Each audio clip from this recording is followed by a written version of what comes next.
Thank you all for attending, and thanks Colin for agreeing to speak today. This is part of the overall webinar series, and this will continue at least into the summer, and then we may change our scheduling slightly from then on, but that's still in flux.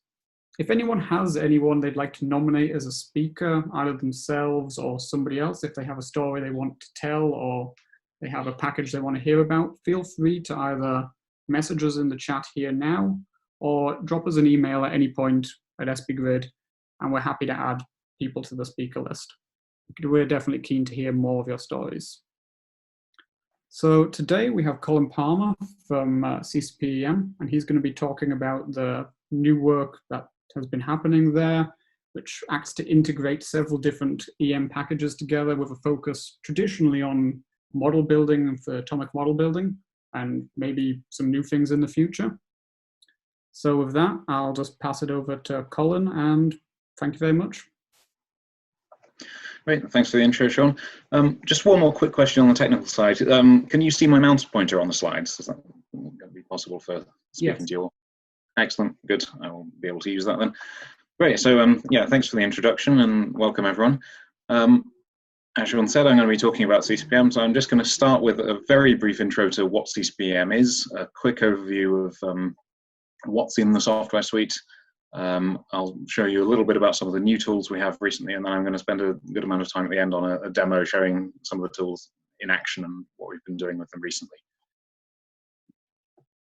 So I'll start just to explain that Ccp-Em is the collaborative computational project for electron cryomicroscopy. So we're a UK-based project, so our aim is to kind of coordinate the UK cryo community, particularly computational aspects, provide support and work on software. When we're not in lockdown, we're based here, which is the Rutherford Appleton Laboratory. That's the site where Diamond Light Source is. It's also the site where EBIC, the UK cryo-EM facility, is located. So we're just a couple of buildings away, so we work quite closely with them. Some of you might have heard discussing, Shaun, that there are 4 of us who work on the project full-time now under the supervision of Martin Wynn. And we've just got a 5th developer joining who's going to be starting with us next week. So the team is growing and we expect that to continue. I won't go into too much more detail now because I gave another of these SBGrid webinars last year, and I spent a bit more time on the background to the project and what else we do. So that's available on the SBGrid website. If you find Ccp-Em as a supported application, you can find the webinar there. I assume this one will join it on the website, but hopefully the old one will remain available for you to look at. And so I thought I'd focus this time on the tools I didn't discuss in so much detail last time. Just one other brief bit of background that might be interesting. We have an annual conference called the Ccp-Em Spring Symposium. This year we were forced to cancel the physical event, so we held it virtually instead. Schedules for that in this year and previous years are on our website. And talks from previous years are on YouTube already. The ones from this year will be going up there. So there's more information on quite a lot of both tools in Ccp-Em and other cryo-EM topics. With that, I'll move on to discuss the software suite. So this is, as Shaun said in the intro, it's a suite of different utilities. So we package together a number of tools from different groups in the nature of a collaborative project. We put them all together in a common Python framework. One of the key things we use is programs from CCP4. So these are this is our sister project that's been running a long time on X-ray crystallography. So we repurpose a lot of crystallographic tools for working with cryo-EM data. Obviously, you're hearing this now because Ccp-Em is available for SBGrid, but it's also available to download in a standalone way from our website for both Linux and Mac. And whether you're using it through SBGrid or not, it's free for academic use, but you need to pay a license fee if you're using it for profit. And please contact us if you find any bugs or have any feature requests. We're very welcome to, very happy to receive your ideas. So moving on to an overview of the main tools we have in the pipeline. I'm not going to go into all of these today. I'll just discuss a select few, but broadly we have a kind of flow through the system where you start with your image processing and rely on, which I'm sure needs no introduction. We then have a step which we call map optimization, and that's using a number of different tools to process your map in different ways, provide different ways of looking at it to try and help you interpret the features in it, work out what's reliable, get the best out of it. And I will go through some of these in a bit more detail. After you're happy with your map, you can dock structures in, pre-existing structures, or you can do de novo model building using a tool called Buccaneer. That's for amino acids. We also do Nautilus, which builds nucleic acids. Once you've got an initial structure, you want to optimize the fit, and so for that, I would recommend using FlexEM and RefMac. FlexEM tends to be better at kind of medium and low resolutions, RefMac for high resolution structures, kind of 4.5 angstroms and better. You then move on to visualization and interactive refinement, which will be done in Chimera and Qt. And then the final step in your structure determination is validation of your model. And again, we've got a new tool for that, which I'll be discussing today. So we'll start by looking at the map optimization tools. 4 of them listed here, which I'll discuss. Starting with the simplest, which is a slightly confusingly named one called MRC to MTZ.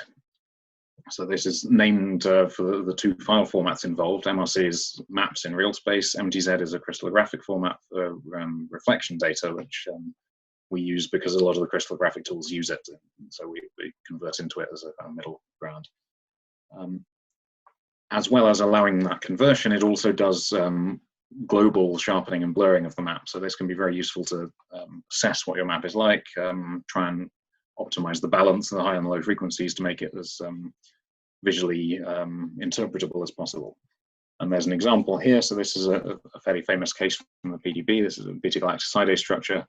And most of the structure looked pretty good, but you can see in this region here that this is what it looks like when you've got a map that's over sharpened. You've got too much representation of the high frequencies. This causes a lot of noise peaks to appear, which cause it to be very hard to see any of the lower frequency information, which is what you actually need to show you where does the structure go, how does the chain trace through this map.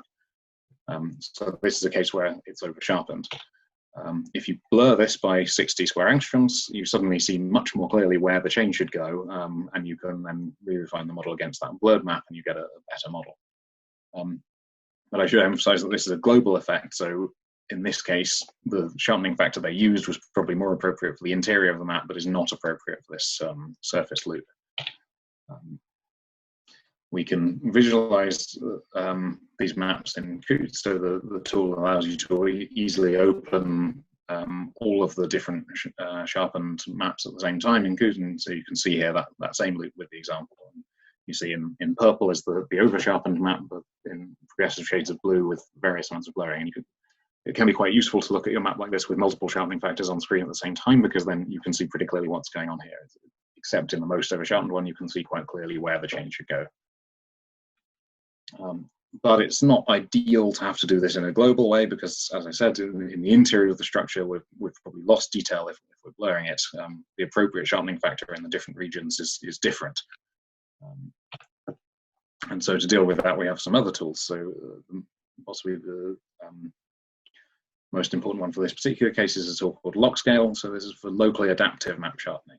And the idea here is it tries to take a reference from an atomic model, and importantly an atomic model where the atomic B factors have been refined. So there's a number associated with each atom that effectively says how well ordered it is, how much it might be moving around, how smeared out the density is. So the model doesn't have to fit the map brilliantly well, but it's important that the B factors are refined.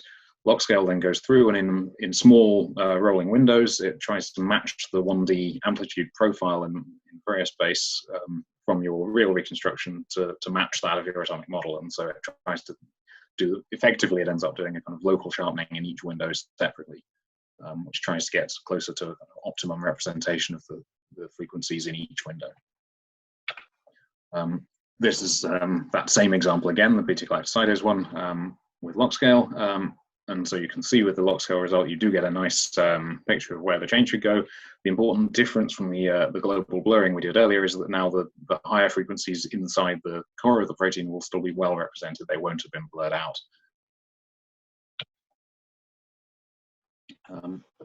Next optimization tool we'll discuss is one called Laughter. This was new in CPM last year.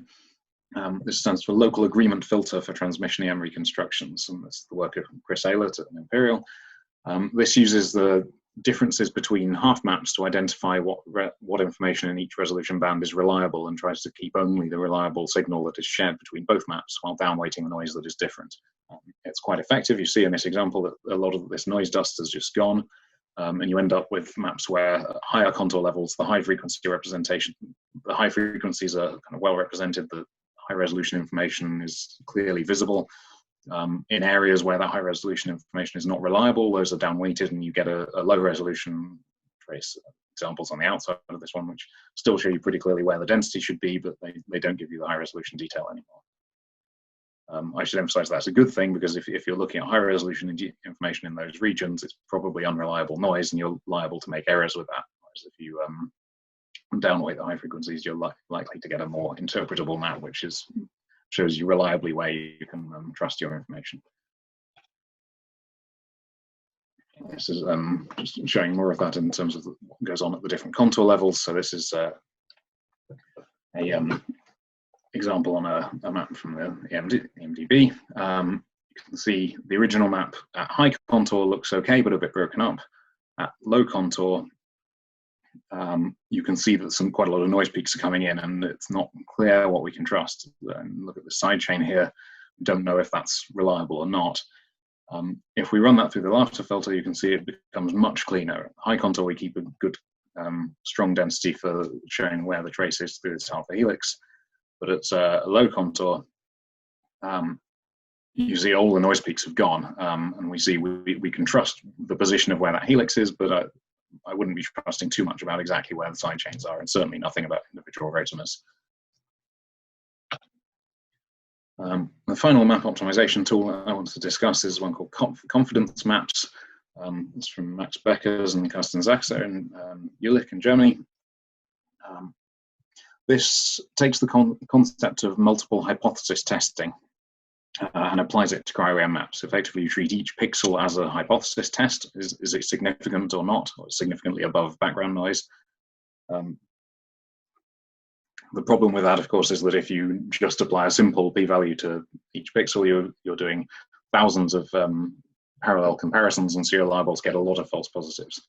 So these p-values are adjusted for control of what's called the false discovery rate, and so once you've processed it like this, an example on the right here shows that in the confidence map, if the pixel is appearing at the contour level of 0.99, that means you have a 1% false discovery rate. So you would expect that 1% of the pixels that are now shown up as inside the map contour are falsely detected.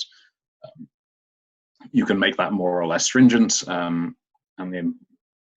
it's a useful guide to where you can trust that your map has positive density, which can be very useful, for example, in this case of locating this ligand or this ion in the waters around it.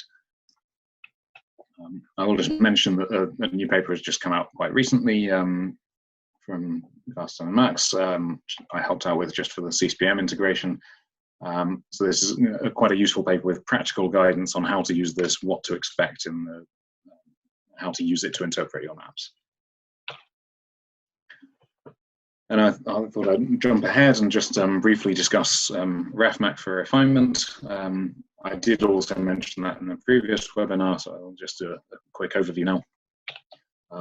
This is our tool for doing model refinement at high resolution.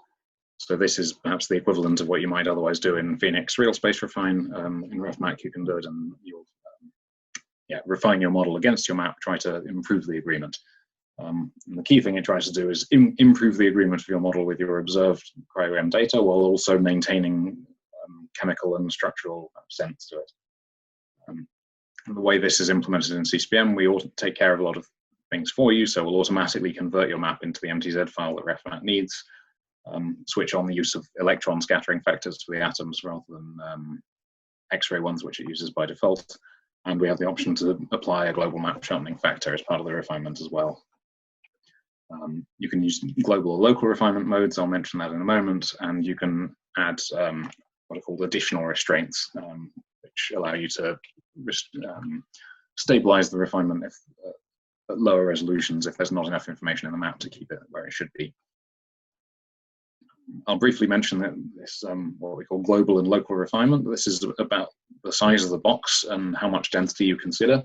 So in a global refinement, you would use the original map, and in the reconstructions often have quite a lot of space around them that's filled with noise. In that case, you're effectively in global refinement. What you're asking with your statistics for fit to data are, how well does my model explain the contents of the box?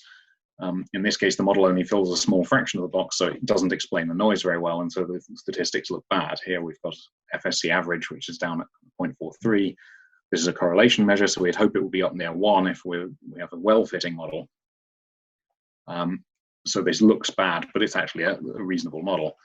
In this case, if we turn on local refinement, you cut out a much smaller box, which is just big enough to surround the objects, and actually would mask out the density, so it's only the density considered that is near the atoms. And suddenly the model explains a much higher fraction of what we're seeing, and the global statistics look much better. I should emphasize the model in these two cases is the same, the quality is the same, but in one case you're seeing how well does my model explain the contents of the box, in the other case you're saying how well does the model fit the density in the region immediately surrounding it. As an aside, this is why we don't yet have agreed standards in cryo-EM for, say, what the FSC average value should be for a particular structure at a particular resolution, because it depends on the box size and resolution limits and other factors, so it varies on a per structure basis. Refinement of models is quite a big topic, particularly if you're working in the kind of slightly awkward lower resolutions. Keeping it stable is a bit more difficult, so there's lots more information available in some papers from Garib Murshidov's group, and also talks from the Blitzer Symposium in previous years. The final tool I want to discuss from the current CPM workflow is a new tool for model validation. This, I thought I'd briefly mention just the importance of why we need to do validation. One of the major issues is a problem called overfitting. And this is effectively a bit like we saw earlier with that beta-galactosidase example. If you fit your structure into noise because that's where you kind of hope it goes, or you can't see where it goes, you choose to put it through some noise peaks and you think that's okay, but actually that's unreliable and incorrect. So validation tries to identify those kind of problems. 3 years ago now, this paper came out in Structure, a crystallographer's perspective on high-resolution cryo-EM maps and models. They were fairly damning about the state of the field. I think some of that was a bit unfair, but they had a point. Validation in cryo-EM is still quite immature. It's developing rapidly. We need better metrics for validation, better tools, better education for people in the community, but the situation is improving and it's already a lot better than it was 3 years ago. But what that does mean is that you do need to still be careful of errors in models from the public databases. Particularly older structures sometimes didn't go through the right necessary degree of quality control.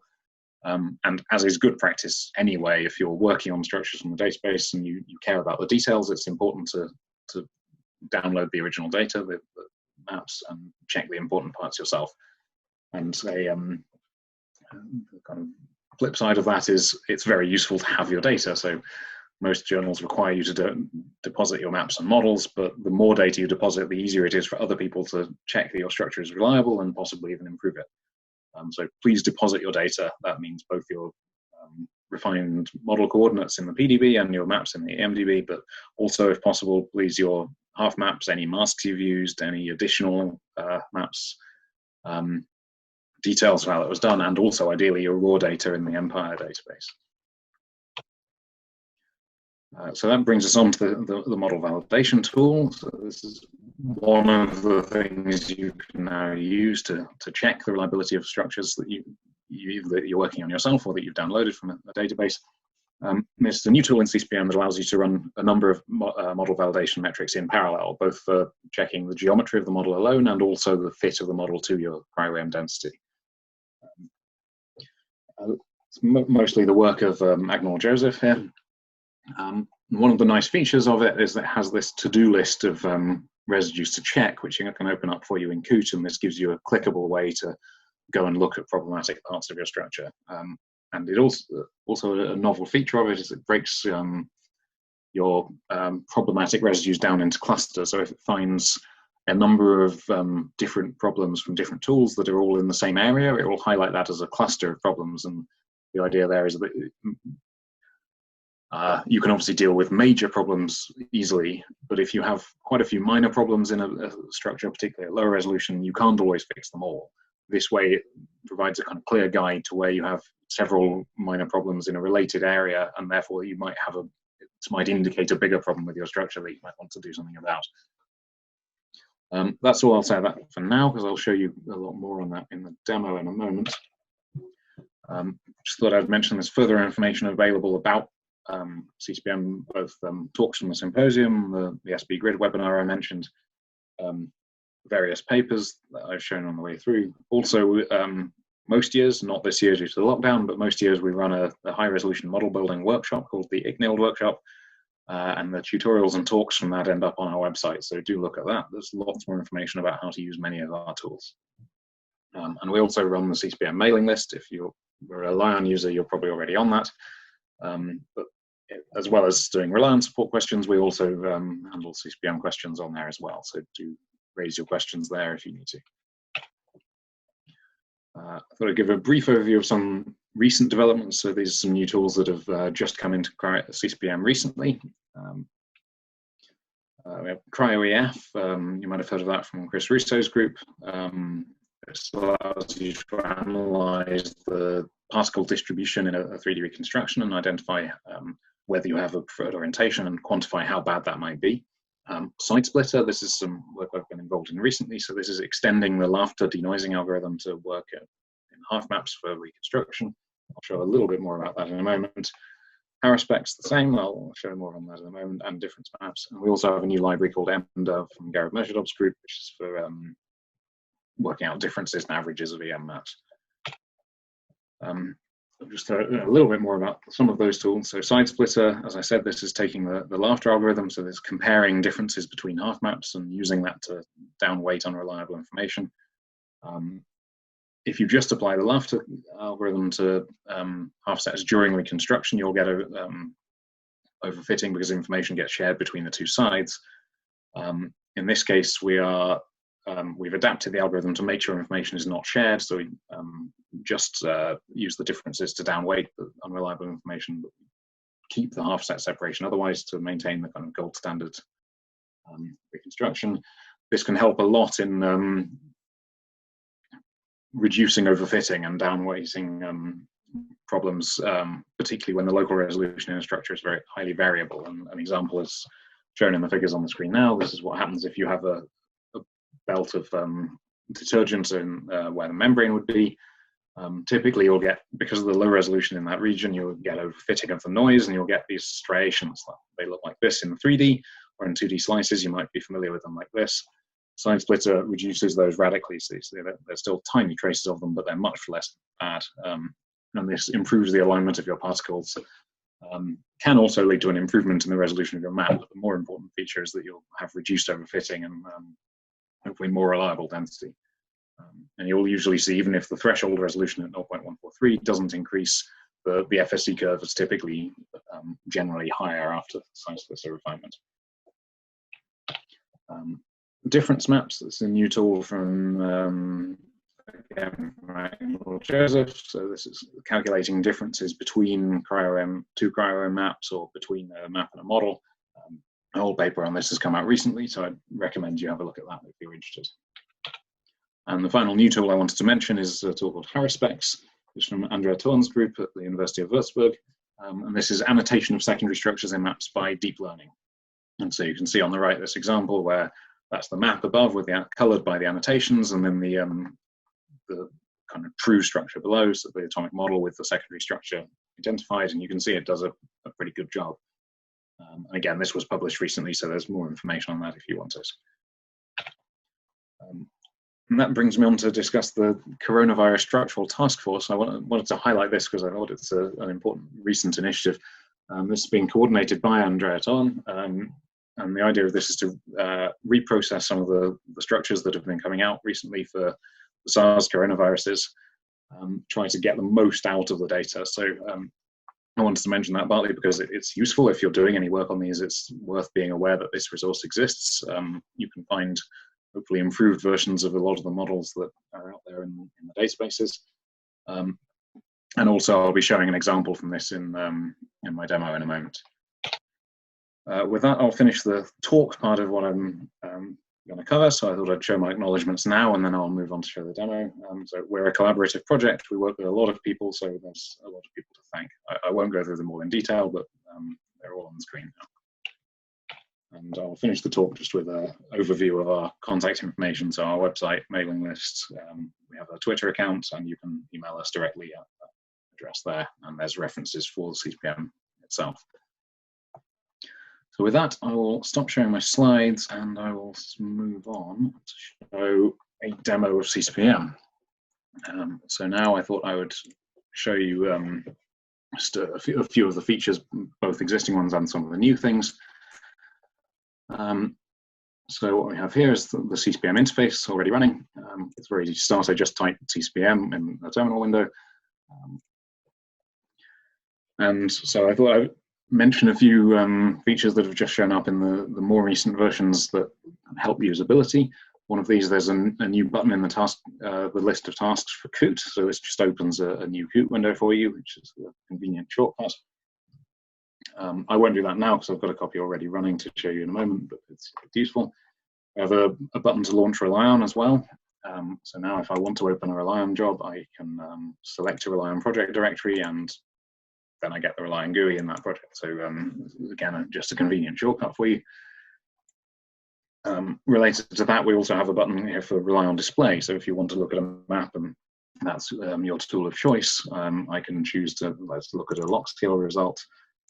And now you get the traditional Rely-On display GUI, but on any map you choose in your CCP-Em project. So that's potentially quite useful. So here we're looking actually at the SARS-CoV-2 spike protein.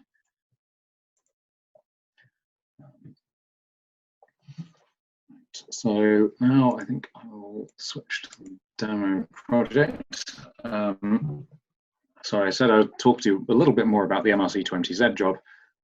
So just to show you that at least on small maps, this is very quick. I'm going to clone that job and run it. So this is how to run a CPM job. You just fill in the parameters you need and hit the run button. I should mention that we have this thing called test mode. So this is a useful thing to know about for CPM. If you turn on test mode, then all of the tasks will open up with default parameters filled in already for an example job that should run without errors. So this is a good way to check that your CPM installation is working and also to see what the tasks are meant to look like when they run properly. I should caution that some of the test jobs are biologically realistic cryo-EM jobs. Some of them are deliberately small examples just to show that the program works successfully but doesn't do anything meaningful. So be a little bit careful looking at the results, but still it can be quite useful. In this case, the MRC20Z job shows you what I was saying about these plots for sharpening. You get the log files from the program in this tab, but if you want, in this one you get result tabs called plot and plot ln. So this is a plot showing you the average structure factor amplitudes in resolution shells plotted against resolution. So you can see here the different sharpening factors that we used. You can see this red line at the top, that's sharpened by 200 square angstroms, and the structure factors are getting heavily amplified at high frequency and progressively down to blurred by 200 on the pink line at the bottom.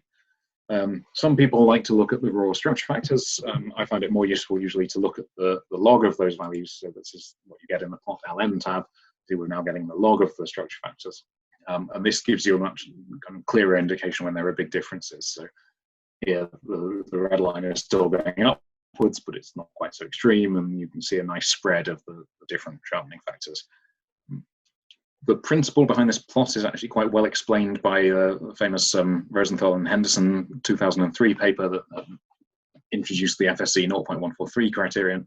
It also has a useful plot showing and explaining the structure factors, and that lays out the reasoning behind this. But what we're looking for here ideally is a near horizontal line, so descending just ever so slightly. So in this case, I'd be looking at this blue line or the grey line as being probably about right. I can also hit this Coot button here, and that opens up a copy of Coot and shows me, it opens all the different maps with their different sharpening factors, so you can see them loading up all at the same time. Gets a bit confusing to look at, but you can then see them all in the display manager. So if you want to, I can then turn off the ones I'm not interested in, and then I can compare, say, if I compare the 0 with the, let's look at the blur 200. So you can see that I've lost a lot of the detail there. But I'll just be showing you more of that kind of thing in a moment, so I'll move on from that. I thought I'd briefly show you just the output from cryo-EM. Now that's been put in here, so if you run a cryo-EM test job, get the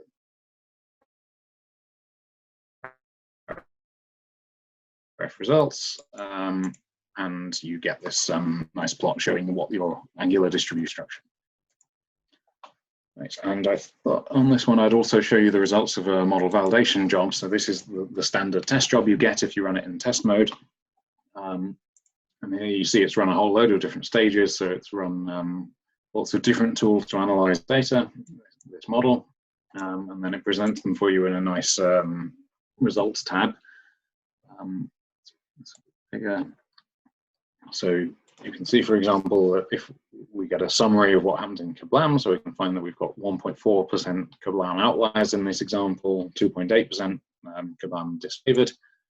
Probability summary, we can find out about all the different stats that probability gives us, including, importantly, the clash score and the probability score, with percentiles to tell you how you're doing compared to other structures.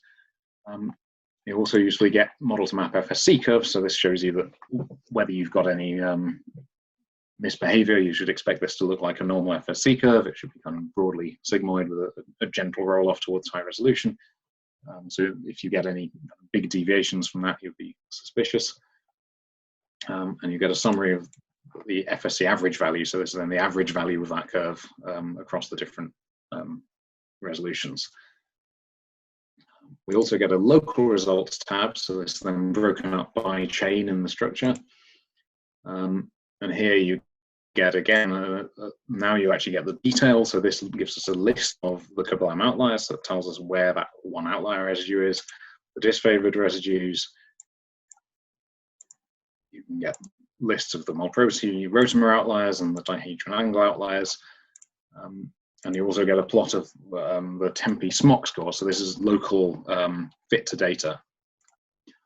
So this is kind of showing, it's a little bit noisy, it jumps around, but if you would be worried if you saw a region where this was consistently lower than the rest, that would indicate perhaps a loop that was badly fitted in the density. And you also get this useful summary table, which shows you that, a summary of all the residues that's found where there's a problem. So here we've got outliers according to all three of those scores. So if it's bad on Kablam or probability or SMOC. So you want to be particularly worried if you see residues where they're bad on multiple ones of these measures. You also notice this is broken up by cluster. So here we have one cluster at the top where it's found 3 neighboring residues that all have some kind of problem with them. So that might be an interesting thing we want to look at. And then we get a convenient button at the bottom, which opens up Coot for us to be able to check this. So that's now loading this up. This is a structure of hemoglobin. So we've got our map and our model. And then we've got this convenient to-do list that I mentioned in the talk. As you can see here, we've got this cluster of bad residues, and so we can see it's not happy with the dihedral angles. It's not happy with the fit of this residue 96, which is fair enough. It looks like it's not brilliant. So that's telling us this is probably an area to look at. We can also find clashes. So if I go to this region, it's put us between 2 residues that are clashing. And I can turn on this button here to show the probability probe dots. So you can see here we've got those hot pink cylinders that show us there's a clash. And, so this guides us to problematic regions and lets us know how to go about improving the quality of the structure. Again, I just wanted to show you the major features of that. But, you have this option to mark residues when you've been to look at them, and a number of different table showing the residues that are problematic by the different scores, but this residue clusters at the top is the most important one. Right. With that, I will switch my CPM to look at the this other project. So I mentioned the Coronavirus Structural Task Force. One of the jobs in that was that Joseph from the CCP-Em group did some reprocessing and model building on the structures of the SARS-CoV-2 spike protein. This is a fantastic paper that came out recently where a group at the University of Washington did some excellent work and managed to get structures of the spike protein out very rapidly compared to when the virus was first found. They did an excellent job building their models, but as is usually in these cases, sometimes different tools allow you to get more out of it. So Acknowledgements is doing some reprocessing on that and using some of the map optimization tools I showed you about, in particular Orlock Scale, to improve the quality of the density and therefore get better maps and therefore be able to interpret it better, possibly extend the model. And he was actually able to extend their model by 150 residues, which is quite useful for people who are going to be looking at this. So I thought I'd start by just showing you the results of MRC20Z on their map.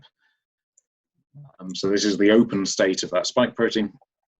You can see here this is a typical case, and the plot here is being a bit messed up by the very high amplitudes of the structure factors at low resolution, but we can zoom in if we want to and see this is a more reasonable range. So you see we've got this humped profile here with a smooth fall off down towards 0. So this doesn't quite look like the what we would necessarily expect. Have a look at that in the log plot, and again you see the shape is not like what I showed you before, where you would ideally have a more or less kind of straight smooth line sloping gently horizontally down to the right. I'm not entirely sure what's going on in this case. I suspect simply that this is the kind of plot you get if you've already done some kind of local filtering on your map and possibly some other processing. I'm not sure on the details of exactly how this map was processed, so I'm certainly not saying they've done anything wrong, but you do sometimes get these plots which don't look exactly as you would expect they should from the theory.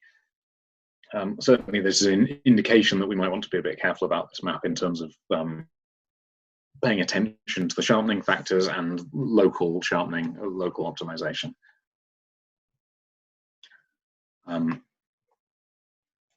As I mentioned earlier, I would emphasize that please do, in your depositing structures, also deposit the half map to the mask.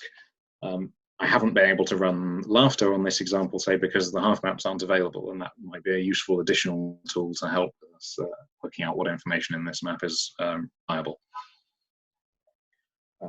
So I thought now I'd show you an example in Coot. Let's bring out my Coot windows. So this is now an example where Acknowledgements did some of the rebuilding. So what you're seeing here is the original map in blue, which we can scroll up and down, and in yellow, the backbone of the original model that was built into this. And you can see here there's this missing loop indicated by these dashes in Coot. You can see they've stopped building here, presumably because the density got broken up.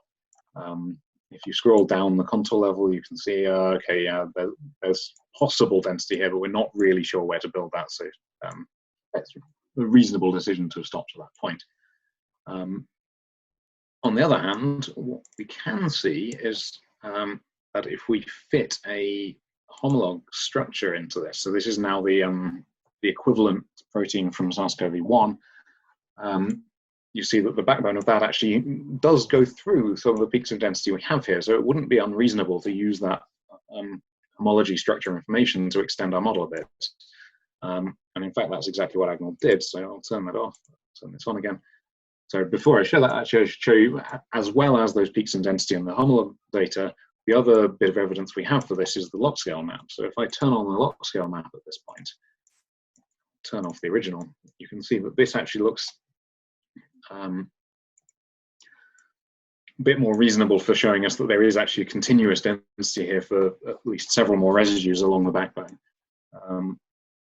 So if I turn on Acknowledgements model, you can see that we've managed to fit a few extra residues on this loop. Actually, if I show you the atoms themselves, sorry, wrong one, you can see this looks better than you might have thought, because this phenylalanine side chain also fits into this density nicely. Turn on the original map as well, you can see it gets a bit more busy visually, but you can see it's not unreasonable that these residues fit here in this map, and the log scale map helps give us confidence that that's correct. So there's an example where you can use multiple sources of information to improve your evidence for what might be in the structure and allow us to build a few more residues in this model. I'll also just show you at this point the effect of the confidence map here. It's not actually very useful in this particular case. It's very visually confusing, and you can't actually tell what's going on.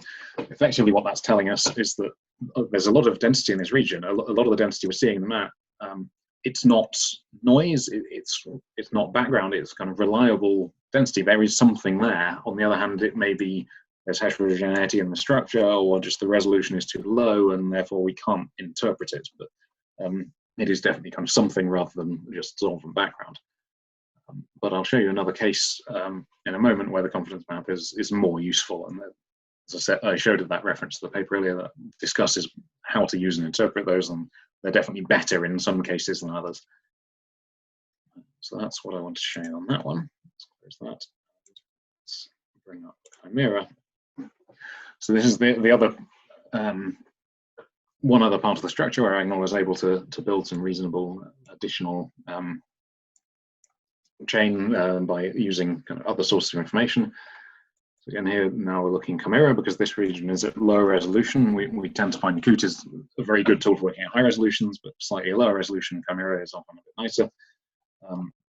So here again, you have the original map in blue, the model that the original authors built in yellow. I want to emphasize again, this is a good model. They did a very nice job here. But what you can see is that actually, if we run log scale on this, I should point out that running log scale once is not necessarily enough. Acknowledge went through an iterative process of building a few more residues, running log scale again. That tends to extend the density you can see a little bit, and by going around that loop a few times, you can build out the model. If you look at the log scale map, you can see there's actually good density out here, going kind of further out from what has been able to be built. To match that, we also have, it's not even a homolog structure, we now have the crystal structure of this particular protein, but just of this domain, which is the receptor binding domain. So when I turn that on, you can see that it fits very nicely with the model they've already built, and there's extension that goes out into the, well, what in the original map looks like kind of emptiness, nothing you could reliably build in. You see the log scale map shows that there is actually reliable density there. And so Acknowledge has been able to use that crystal structure to build more residues into this. I should emphasize that the map at this point is at lower resolution, so this should be considered more like a kind of bit of the crystal structure. It's not de novo built. There's not good evidence in the cryo-EM map for details of rotamers or exact placement of loops, that kind of thing, but it is reasonable to believe that the crystal structure is, at least the backbone is following the right path, because we have this log scale map to guide us. And I thought I'd show you as well, this is a place where the confidence maps are quite useful, because up here at this end, again, emphasizes that the density up here is more reliable.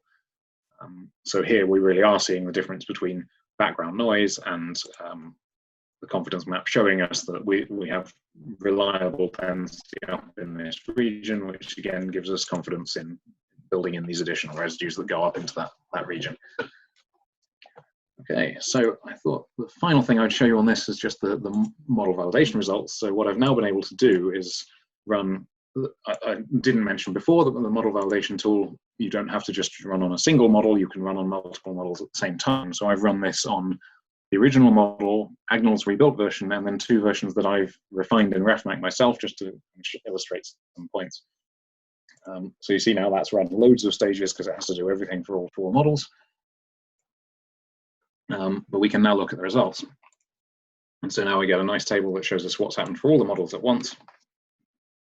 And so you can see in this case, that the quality of the original model was very good, and this is fairly typical in a lot of cryo-EM structures these days. People emphasize the model quality and the geometry by mole probity, so we tend to get good models without many clashes and with good scores. You can see it's got very few outliers, a low clash score, a low mole probity score. Acknowledgement's rebuilt model is in this column. So it's similar on the Ramachandran, but it has a few more C-beta deviations, much higher clash score and mole probity score. It's still not bad as judged by percentiles. And I should emphasize that this is not really because this is a worse model, it's more because this is a model that now extends into lower regions of lower resolution, and so in those regions it's hard to build good quality models. You would expect to start finding a few more outliers and a few more clashes in those regions because the density is not available to guide us to the correct structure without those problems. In these final two columns, there are the structures I've refined, and I just wanted to show you this to emphasize the importance of considering additional restraints and the weight in your refinement. So I didn't mention that earlier, but the weight is a term that controls the balance between the experimental data and the geometric restraints that go into the refinement. So in this column here, the model called Refine 2, I've run with RefMax Auto Weight, which chooses the weight automatically, but it does it in a way that is very effective at really high resolution, but tends to overweight the data at lower resolutions. And that's what's happened here. You can see that the scores have got much worse. We've got a lot more deviations, outliers, much worse clash score. Whereas in this final column, I've added some external restraints. So these are restraints derived from the closed state version of this structure, which was at higher resolution.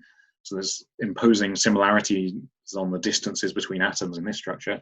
And I've also reduced the weight used in the refinement. So this is now balancing geometry more highly and downweighting the experimental data. So it's more like what was probably done in the original case. And you see that's brought the model quality back down to, in fact, even better than Acknowledgement's one now.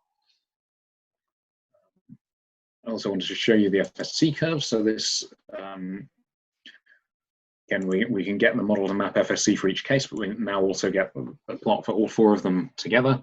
So you can see the original in dark green, Acknowledgement's rebuilt one in pale green, and then my two refinements in pink and orange. So you see the orange case is the one that was refined with a higher weight. So as expected, it fits the experimental data better, but at the expense of geometry. So when you're working at lower resolutions, it's probably more appropriate to use something more like the pink. So with lower weight and with external restraints on, you would expect a less good fit to data at that point, but you get the better geometry as a result. And then I'll just show you in here, we now have much more extensive lists because this is a bigger model and worse quality in some ways of all the different structures with their different outliers. So we're now looking at CPM outliers. We get 4 tables now because we had 4 models. So this is the original. This is Acknowledgement's extended version. This then is a much bigger table for my one refined with high weight because this is the one that has been distorted by too high a weight on the experimental data. We get similar plots for CPM disfavored, all sorts of different outliers, so we can look at any of these categories and find lists of the residues that are affected. And again, we get this summary table which shows us all of those things combined. And here, as I mentioned, you'll be looking for issues where the same residue had multiple problems, or as in this case, where you've got clusters.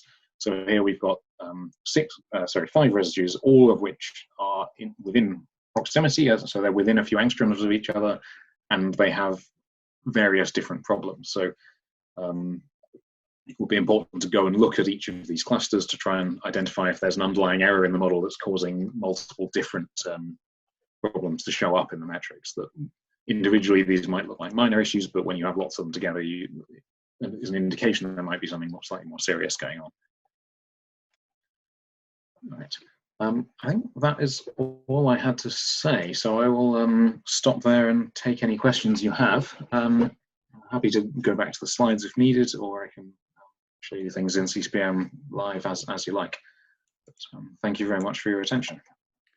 Perfect. Thank you, Colin. That was great.